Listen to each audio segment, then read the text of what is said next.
Penguin Random House Audio presents The Unthinkable, revised and updated, Who Survives When Disaster Strikes and Why, by Amanda Ripley. Read for you by Kirsten Potter. Note to listeners, this program includes a downloadable PDF with the appendix, selected bibliography, and notes from the book. To John. Preface to the revised edition. We are not damaged. We are survivors. It's been 16 years since The Unthinkable first came out, but it feels more like 60. A lot has happened, to put it mildly. Smartphones and social media have fueled activism, connection, despair, and rumors. Trust has plummeted. Polarization has spiked. Climate change has materialized faster than predicted. But the most important change has been within each of us. When this book first came out, it wasn't clear how much this subject really affected most Americans, practically speaking. Disasters were something that happened rarely to people far away. Most listeners had never personally experienced one. They'd come to the book out of curiosity or out of anxiety. Now, having lived through the experience of the global COVID-19 pandemic, we are all disaster survivors, one way or another. Even if we didn't personally get seriously ill or lose someone, we were all affected by the stress and uncertainty of closures, travel bans, protests, saturation media coverage, and dictates to mask, get vaccinated, or stay at home. A virus like this one causes a slow-moving disaster, distinct in some ways from other modern calamities. But the behavior arc chronicled in this book, from denial to deliberation to the decisive moment, is now something we all have experienced firsthand.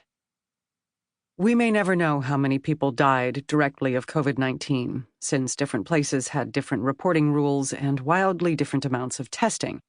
So the best we can do is to look at all deaths above and beyond what we would normally expect, a figure known as excess mortality.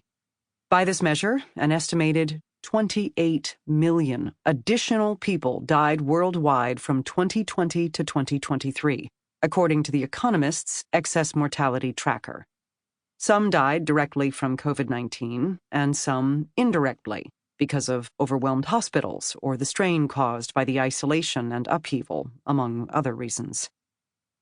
In the United States, by the same measure, an estimated 1.3 to 1.4 million additional people died beyond what we'd normally expect over those 3 years. More than half of Americans knew someone who had died of COVID-19, according to a 2022 poll by the Annenberg Public Policy Center. Certain groups suffered far more than others, as we'll see, but none of us escaped unscathed. Beyond the pandemic, more of us have endured other kinds of disasters, too. Climate change and unchecked development in high-risk locations are leading to more damaging droughts, floods, storms, and heat waves across many countries. In the United States, 90% of counties went through a federally declared disaster between 2011 and 2021, including everything from hurricanes to tornadoes and wildfires.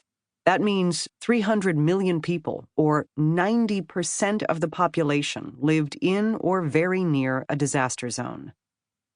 But a curious trend also appears in the data.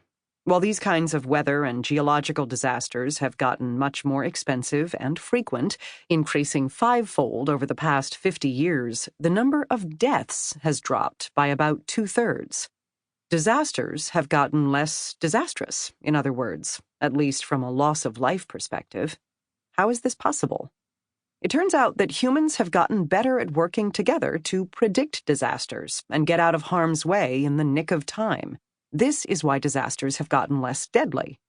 For example, in 1990, the National Hurricane Center could predict the path of a hurricane only about 24 hours in advance. Now it can do so 72 hours beforehand. That forecasting ability gives politicians and the public precious time to push through the denial phase and decide whether and how to evacuate. Only half of countries had multi-hazard early warning systems in place as of 2023, but a global effort is underway to install these systems worldwide by the end of 2027. Here's the thing. These warnings, whether they are about tsunamis or wildfires or floods, will only help us if we can trust them, and if we trust one another enough to act on them in a coordinated way before disaster strikes. This human factor, the psychology and sociology of disaster behavior, is the biggest challenge we face, and the primary obsession of this book.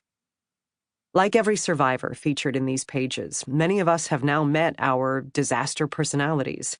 There are probably things we wish we'd done differently, mysteries we still don't understand, hopes and fears about whatever may come next. Still, in many ways, we are wiser than we were. We have learned lessons that can save lives and reduce suffering the next time disaster strikes. But there is a lot of work to be done. We have to reckon with our losses and turn all of our hard-earned wisdom into new institutions and traditions. Over the years, I've been surprised and moved to learn about readers who have done this on their own, using this book's lessons in tangible ways. One reader uses it to train U.S. Marshals for active shooter incidents. Another, a veteran U.S. Army special operator, said the book helped him to understand rather than condemn people who freeze in mass shootings. A safety engineer in Brazil wrote to tell me how much he appreciated the dread equation. A police officer in Ohio uses the book to train the public. A reader from Paradise, California, described in her Amazon book review how she pushed through her own denial phase to rescue her 2 dogs and flee a wildfire that decimated her community in 2018. A woman from Wisconsin read the book while volunteering to help her neighbors after a major flood. "I am a better person because of your book," she wrote in an email. "I feel more self-confidence in trusting my instincts and observations. I feel better prepared in my personal life, in my volunteering, in my worldview." Other readers helped me fix my own mistakes. One veteran who had been injured in combat wrote to complain that I'd used the phrase damaged by war and described people as victims too many times. "We are not damaged," she wrote. "We are survivors." She was right. As I told her, I regret that wording, and I am grateful she took the time to write to me. In this version, I refer to victims only when I'm writing about people who have been killed, or when it is the only word that makes sense in context. Many people wrote me with confessions about their own experiences with the denial phase. A man who got so focused on following the TV news warnings about an approaching tornado that he failed to take cover. An emergency room physician who went back to bed when the hotel fire alarm went off, not realizing it was a real fire, which he later had to escape. Others proudly described how they now take the stairs out of their hotel rooms to give their brains practice for evacuating, just in case, something I still do too. Everywhere I go, people proudly tell me they now count the rows between their seat and the nearest exit on every airplane they board. When I sat down to reread this book, I was a bit worried that it would be irrelevant. Too much had changed. I had changed. I'd raised a child, grieved a parent and close friends, written 2 other books on very different subjects, and witnessed more joy, pain, and mystery than I had before. And at points, the book did feel like it was written by someone else, someone more optimistic and more certain of just about everything. In other words, someone younger, which is not always a bad thing. But in other places, there were gaps that dearly needed to be filled. The COVID-19 pandemic made us all survivors, and there are lessons we must learn from the experience. I've included them in this edition. Ultimately, the times in which we are living are not the same as nearly 2 decades ago, and so I've made many changes throughout the book to reflect the current world landscape. The biggest omission in the original edition, I now see, was that I'd paid too little attention to the importance of trust. Without trust, and institutions that can be trusted, which are not always the same thing, we can't get out of harm's way. We can't take collective action to prepare for the risks we face if we don't trust leaders, experts, institutions, or, maybe most important, one another.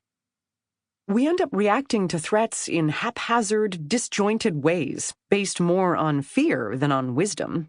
We can't adapt to changing science and shifting realities on the ground. Sample complete. Ready to continue?